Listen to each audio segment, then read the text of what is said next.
Quem é Renan Santos e o que propõe essa candidatura do senhor? Então, esses outdoors nem vieram do partido ou da gente, foi aparentemente fãs foram colocando. E o slogan Quem é Renan Santos começou por causa de uma provocação. Que alguém falava, quem é Renan Santos? E já que eu sou desconhecido, então... a galera começou, quem é? Tem gente que fez camiseta. Cara, Renan Santos, cara, quem sou eu, né? Eu respondo sempre, vai ficando automático, mas vou tentar não responder igual todas. Eu sou uma pessoa muito ambiciosa, um tanto quanto esquisito, um cara... tenho muitos amigos, sou muito fiel, muito leal aos amigos, mas sou uma pessoa tímida, venci uma dificuldade muito grande. Eu venci a timidez por ficar falando, tem que ser simpático com todo mundo. Eu não sou muito bom nisso, mas adoro o que eu faço, adoro falar de política, adoro dar entrevistas assim, adoro aprofundar certas conversas. Sou uma pessoa que odeia injustiça, gosto de ler, gosto de cozinhar e tenho uma visão de Brasil muito ambiciosa. Eu não sou uma pessoa fechada em caixinhas ideológicas, porque eu acho que isso é emburrecedor. Eu tenho uma caixinha na minha cabeça que é um país, o que é um país glorioso, o que é levar o país a ser uma potência. E o que eu posso contribuir para isso. Então, a chave para mim entender é entender o que eu almejo e o que deve ser feito para chegar até lá. E para mim isso é inspirado nos grandes líderes da história que eu me inspiro, nas grandes nações que se construíram às vezes do nada. Poder fazer isso pelo Brasil é o que vem motivando não só eu, mas um grupo estranho de pessoas que montou esse partido político, que financiou isso tudo, que é uma coisa muito difusa, é um fenômeno muito novo, ainda vai ser estudado o que está acontecendo, é um fenômeno muito novo na política brasileira. Candidato, eu quero começar falando sobre política de segurança pública. No seu plano de governo, no capítulo 2, o senhor faz menções a El Salvador e o Presídio de Segurança Máxima, SECOT. O senhor fala em aplicação de direito penal do inimigo, em restrições de direitos a integrantes de facções, inversão de ônus da prova para confisco de bens. Em El Salvador, 2% da população é população carcerária. E mais de 8 mil pessoas foram presas e eram inocentes. Depois foram soltas pelo governo de El Salvador e o governo admitiu que não havia nada contra essas pessoas.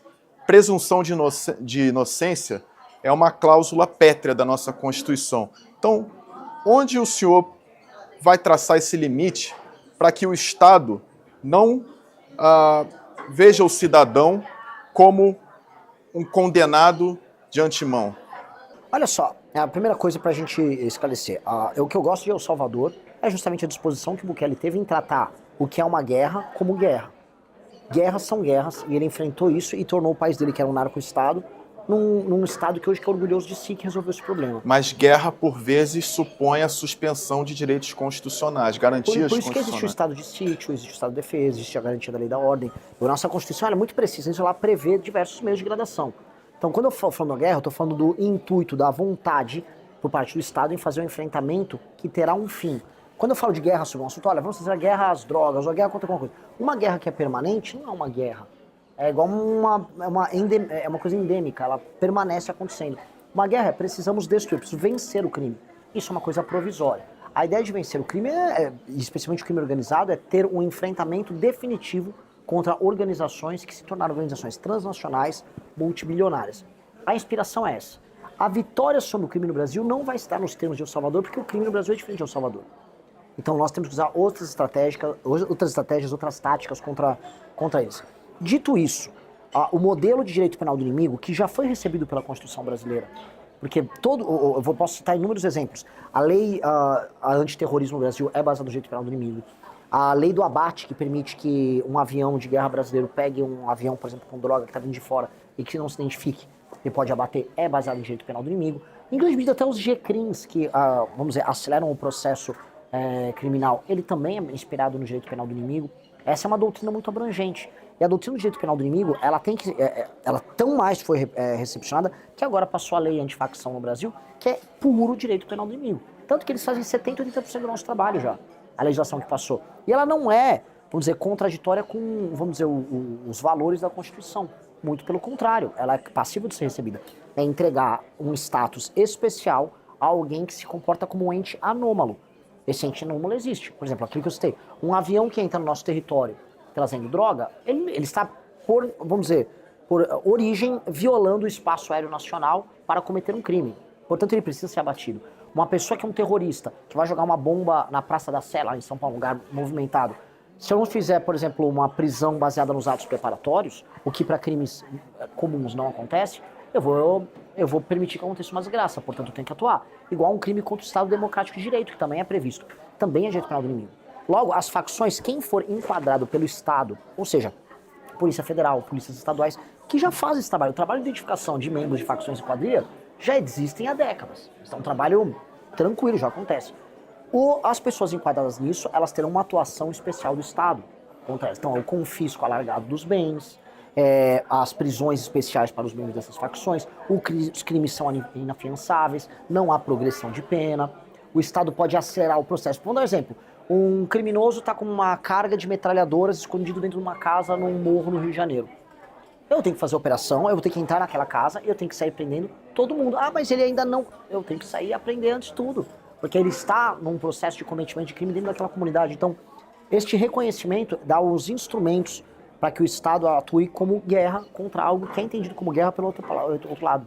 Dito isto, o senhor é a favor da classificação de facções criminosas como grupo terroristas, como fez o presidente Donald Trump em relação ao Comando Vermelho e ao primeiro comando da capital? Essa, eu vou falar, é uma pergunta que demanda uma reflexão, porque ela é para um candidato perigosa. Como brasileiro e como estrategista no tema, e eu como presidente da República tenho que lidar com isso pouca diferença me faz para derrotar o crime organizado. Isso tem um efeito de marketing, tipo, o mundo reconheceu o problema e os brasileiros vão falar mais do problema, beleza, tem um efeito. Agora também tem um efeito de entregar aos Estados Unidos da América poder, por exemplo, para que eles possam sancionar empresas brasileiras que eles consideram que tenham relações com essas facções. Então eles podem estabelecer, por exemplo, que, sei lá, um distribuidor de combustível, o Brasil vende etanol para os Estados Unidos. Ah, esses caras tiveram uma relação com o distribuidor de combustível, tinha relação com o PCC, logo esses caras estão com crime organizado, logo não vai operar aqui com os Estados Unidos. No fundo é sobre concentração de poder da parte deles. Porque quem vai destruir o crime não são eles. Somos nós. Mas muita gente ficou comemorando nas redes sociais. Eu tenho que ser cuidadoso, porque a pessoa que está comemorando acredita no mesmo que eu acredito. Ela só está iludida um pouco com a capacidade do Trump ser amigo da gente aqui na América do Sul. Candidato, queria explorar agora a sua relação em um eventual governo com o Congresso. O senhor tem propostas de reformas amplas, como reforma administrativa, reforma da Previdência, inclusive uma PEC da transição, como fez lá o presidente eleito na época, Lula, quando ganhou a eleição. O senhor também tem uma proposta basicamente nesse sentido para mudar a questão fiscal. Como é que o senhor pretende fazer isso com uma base reduzida, né? Hoje o Missão é um partido pequeno e, claro, sabendo do tamanho do problema que é um presidente hoje lidar com as emendas parlamentares. Eu até falei hoje aqui no evento, eu vou nessa linha. Eu não vou negar compor governo. Eu vou entender que o Brasil é um regime semi-parlamentarista e eu vou convidar partidos para formarem maioria comigo, mediante resoluções dos seus partidos vinculantes às suas bancadas para que votem na agenda que venceu as urnas. Como eu fui muito claro na agenda que venceu as eleições, está claro, eu publiquei um livro, eu dou entrevista para vocês, sempre está no Ministério da Fazenda, o ministro da Fazenda indicado para falar sobre economia, para falar sobre segurança, eu tenho, portanto, a posição moral de cobrar os presidentes dos partidos. Está aqui a agenda que venceu. Essa agenda venceu nas urnas. Faça, então, uma resolução vinculante à sua bancada e venha compor governo. Indique-me nomes sérios e técnicos e ilibados para compor governo. Primeira parte. Segunda parte. Nós vamos alterar a dinâmica das emendas. A dinâmica das emendas não pode ser mais vinculada ao aumento da receita. A dinâmica das emendas tem que ser vinculada necessariamente à quantidade de espaço discricionário aberta no orçamento mediante redução de despesas obrigatórias. Assim como eu ganho mais espaço para investimento, posso ter uma política de redução de juros, as emendas parlamentares aumentam para o parlamentar. Então ele passa a ser o primeiro interessado a tocar a minha agenda fiscal, que é o que me interessa. E aí eu começo a utilizar o Centrão como instrumento fiscalista e não como um elemento de destruição do orçamento como é hoje, né? Expansão do patabom, etc. Com essas duas coisas, eu consigo passar todas as pautas mais impopulares, que são as pautas ligadas à reforma fiscal, que nem deveriam ser impopulares, as pessoas hiperestimam a impopularidade disso. Agora, a agenda de segurança não me preocupa. Hoje, no governo Lula, ela passa. Hoje, o próprio Centrão, gente do PT vota, às vezes, em agenda de segurança. Então, me preocupa bem menos do que a agenda de competitividade e a agenda de reformas. Entendi. Até porque emendas é uma questão. A minha dúvida é se o senhor vai conseguir fazer a cabeça do parlamentar diminuir o seu interesse por emendas, porque cresceu substancialmente o valor das emendas. O que eu vou fazer é não negar. Já que tem a emenda, o critério da emenda não vai ser o aumento da receita E o critério da emenda passa a ser, ele, né, com a equipe do partido dele, dá para cortar essa despesa aqui, dá para fazer uma reforma administrativa assim assado. Poxa, sobrou mais espaço discricionário, eu tenho mais emenda. E isso torna o parlamentar um elemento de fiscalização do orçamento e não de destruição. Então isso funciona. E aí vem uma segunda coisa, que é disciplinar o uso da emenda. Porque muitos querem emenda porque, né, ninguém é de ferro, eles querem roubar. A gente sabe disso. E o Flávio Dino tá com todo mundo ali na mão. Tá pronto para pegar essa turma. Então, dentro da nossa legislação, que eu chamo de Lei de Responsabilidade Gerencial, nós vamos disciplinar o uso da emenda para políticas públicas que atendam a indicadores de desempenho óbvios e metrificáveis, que vão desde a construção de escolas para melhorar o índice educacional do município, fornecimento de água e esgoto, a construção de estradas de rodagens, vias de passagem, estradas vicinais, aumento da atividade econômica. Então, tudo que a emenda for... a emenda vai ser qualificada para atuar nessa área, e quanto melhor for o prefeito, mais emenda que ele recebe. E aí o deputado, então, passa a ter que repassar as emendas, para políticas que funcionam, e 2, para municípios que estejam executando bem essas políticas. Aí a emenda deixa de ser um problema. Hoje ela é um problema. O seu plano de governo, ele me surpreendeu na área econômica. O senhor faz referências a Javier Milei, presidente da Argentina, que é ultraliberal. Mas o senhor, no seu plano, fala que não é solução privatizar todas as empresas. Quais empresas o senhor, caso for eleito presidente, pretende privatizar? Petrobras, por exemplo? Jamais. Por que não? Porque é estratégico. E nós estamos num mundo em guerra. Um mundo em guerra em que recursos naturais eles serão utilizados como ferramenta de guerra. Eu vou dar um exemplo. O conflito que os Estados Unidos patrocina contra da Rússia com a Ucrânia, ele apoia a Ucrânia, é um elemento que aumenta o preço do barril do petróleo, porque a Rússia é um fornecedor internacional. O conflito que houve agora no Irã tem esse mesmo papel de impactar no preço do petróleo. Mesma coisa o controle que ele quer ter sobre as reservas da Venezuela. O que os Estados Unidos estão sinalizando com isso? Eles jogam uma pressão inflacionária na China, que é bom para eles são autossuficientes em termos de energia, e do outro lado também reforçam os seus estoques, como que eles fizeram na Venezuela. Aí a gente vai falar, não, vou vender a Petrobras, vou permitir que outras nações façam as nossas políticas de energia.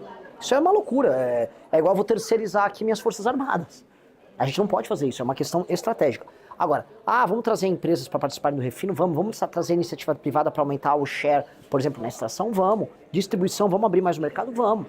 Agora, reservas, política, inteligência, formulação de preços em alguns momentos, formulação de estoques estratégicos, é necessário, porque aí não é mais o campo econômico, é geopolítico. É muito diferente dos Correios. Vamos vender os Correios. Vamos privatizar os Correios. Agora, é diferente da Embrapa, porque a alimentação e investimento em tecnologia numa área que o Brasil é ponta, a Embrapa é muito estratégica. Temos que reverter o sucateamento que a Embrapa teve. Aí, mas não parece hiperliberal. Eu não sou hiperliberal. Não sou. Talvez já tenha sido mais no passado, mas a gente vai amadurecendo e vai entendendo elementos políticos que interferem nisso. Então, vou inverter a minha pergunta. O senhor fala sobre terras raras no seu programa de governo. A gente ainda não tem uma empresa estatal.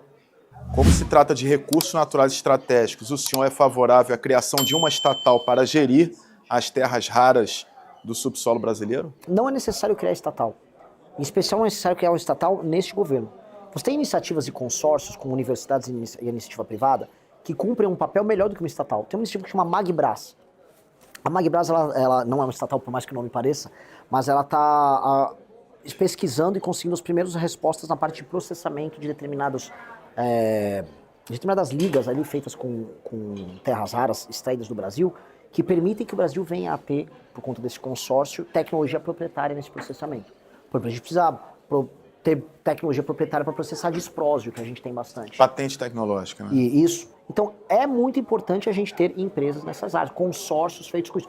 E podemos fazer consórcios públicos com o setor privado. O Donald Trump, para dar um exemplo, ele botou o governo americano, acho que se não me engano, com 10% de share na empresa americana de terras raras, que está investindo no Brasil. Então, o governo americano se tornou sócio deles. Ou seja, mostra o interesse estratégico. Eu acho que o Brasil pode fazer investimentos e parcerias com a iniciativa privada nisso. Até porque, em muitas dessas áreas, nós vamos precisar fazer joint ventures com empresas internacionais. Um exemplo claro, se haverá um investimento na parte de extração de terras raras na região de Goiás ou na região do Pará, e aí vão montar a empresa de extração, eu vou exigir que o processamento fique no Brasil e que haja uma política, e é uma política de Estado, com países amigos, para iniciar a fabricação de baterias, criação de zonas econômicas especiais. Essas empresas que vão operar no Brasil, elas têm que trabalhar em joint venture com empresas brasileiras. Então, vai ter que ter capital brasileiro, alguma participação de capital estatal brasileiro nessas empresas, troca de tecnologia, porque é o recado que a gente está passando para o mundo. Ó, vocês estão vendo extrair um recurso natural nosso? Beleza, eu vou participar da criação do produto final com você. Senão a gente vira, novamente, um fazendão para eles. Então, isso é uma política, um ato geopolítico estratégico fundamental. Então, é a coisa o mais ultraliberal? Não é, mas até aí, cara, a gente tem que pensar no interesse nacional. Candidato, para fechar esse pacote de economia, queria só entender a fala do senhor sobre as emendas. O senhor falou que uma das formas de convencer a esses projetos mais impopulares, e tem um ali que me chama a atenção, porque o Congresso já tentou avançar em alguns pontos nesse sentido, mas acabou recuando pela opinião pública, desindexação da aposentadoria pelo salário mínimo, por exemplo, é uma das suas propostas para reduzir o gasto público.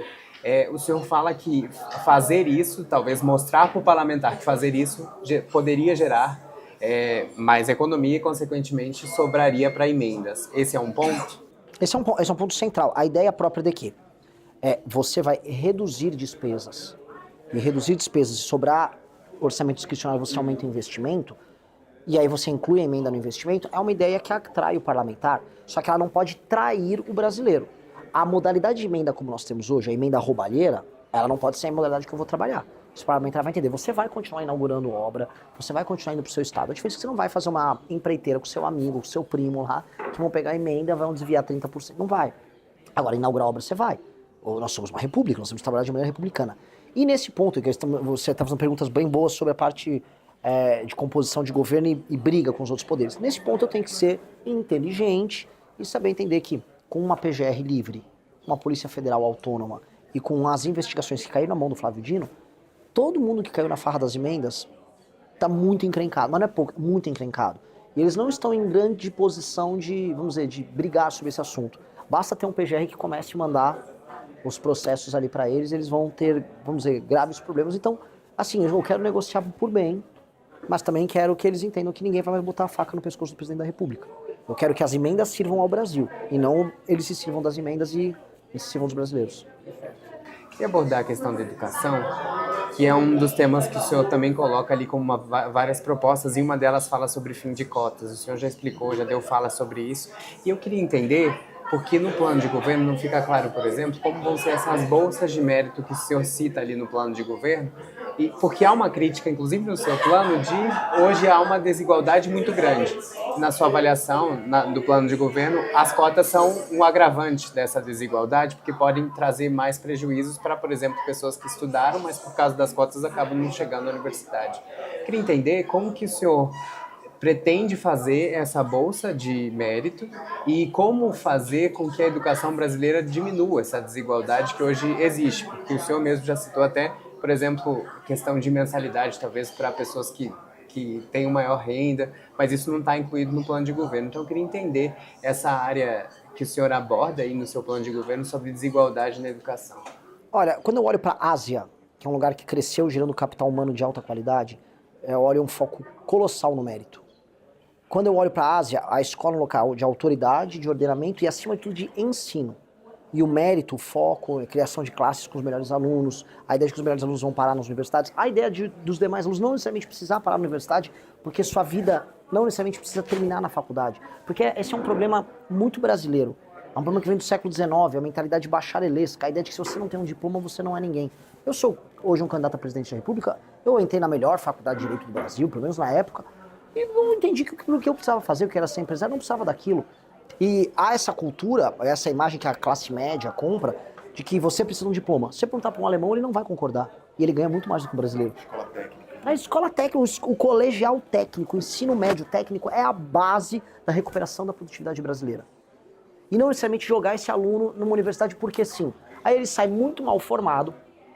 8% hoje dos brasileiros são proficientes em português. Completamente. Entendem textos complexos, conseguem declamar e conseguem ler e escrever perfeitamente. É um número baixíssimo. Aí eu pego essa pessoa sem formação em português e vai ser sei lá, um biomédico, ou vai entrar numa faculdade de medicina, claramente uma faculdade de medicina precarizada, vai ser um mau profissional, vai se endividar, não vai arrumar um emprego a contento, e só ficou com a bucha, como todo mundo da minha geração ficou, que foi a geração ProUni. Foi enganado que ia ter grandes empregos baseados nos diplomas ruins que tiveram.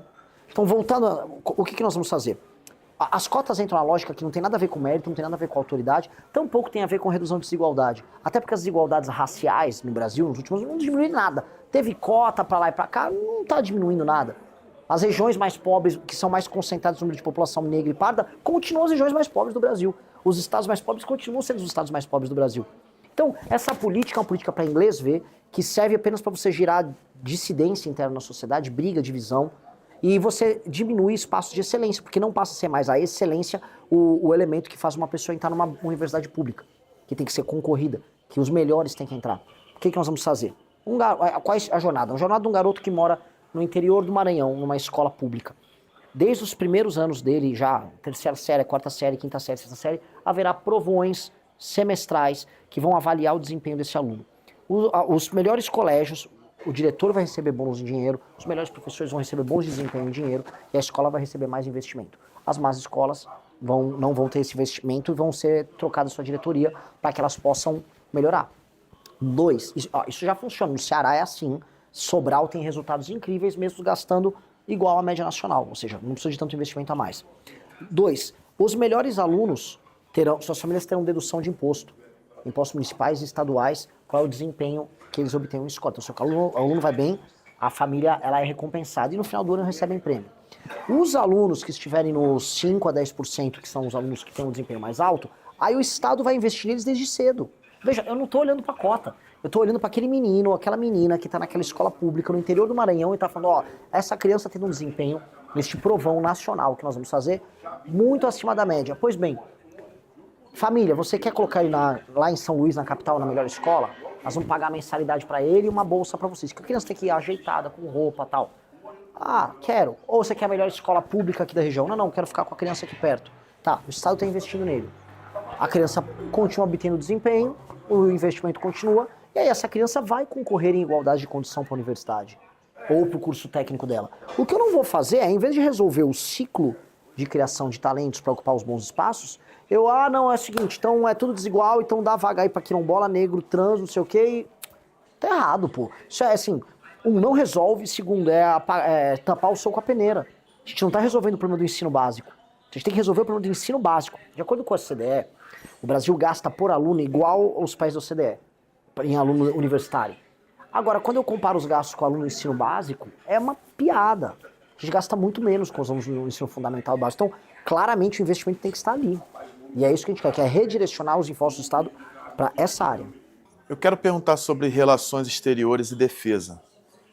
O senhor, no seu plano de governo, fala que o Brasil tem que exercer um papel de liderança no sul global e defende também a desdolarização na América do Sul.